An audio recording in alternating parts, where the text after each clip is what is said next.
I'm going to get right down to it, folks. Here's the title of the article. No joke. That's the way the article starts. No joke.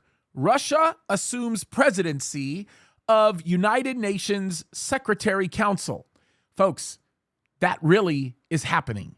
Whether or not anybody wants to admit it, acknowledge it, or whether or not anybody realizes it, they are about to become the president of the UN Security Council. Why? Well, first of all, they've always been members of the UN Security Council. And the way the rule goes with the UN Security Council is that the position rotates, and it rotates monthly in alphabetical order among the 15 members, and it's always been that way since it was founded in World War II.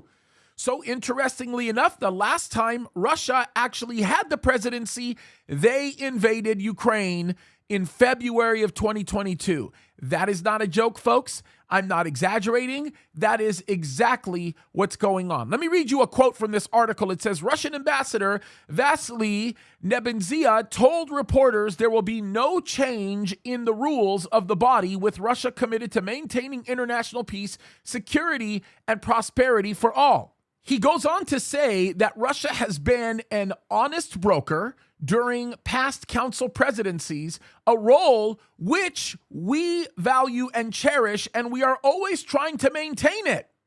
That's what the guy says. And by the way, here's something interesting. The United Nations isn't going to ignore that. I promise you, they're not going to ignore it.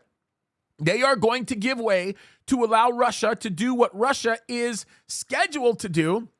And the UN Security Council president is going to be Russia yet again. Folks, I'm telling you, the things you hear in the media continue to be lies. The things you continue to hear in mainstream media are propagators of lies. I am not a Putin apologist, but what I am telling you is the Bible tells us the end game with Russia. And we know that Russia is going to be a big player in the end. We also know that Russia will seemingly create these sort of peaceful relationships with people in the Middle East, especially Israel, before the attacks take place. All of this stuff that we're seeing, folks, is really happening. And the reason why I'm bringing this up isn't because I didn't know that they weren't president of the Security Council at the time of the Ukrainian attack. As a matter of fact, I must have made like 3 or 4 videos concerning that because of the implications of NATO.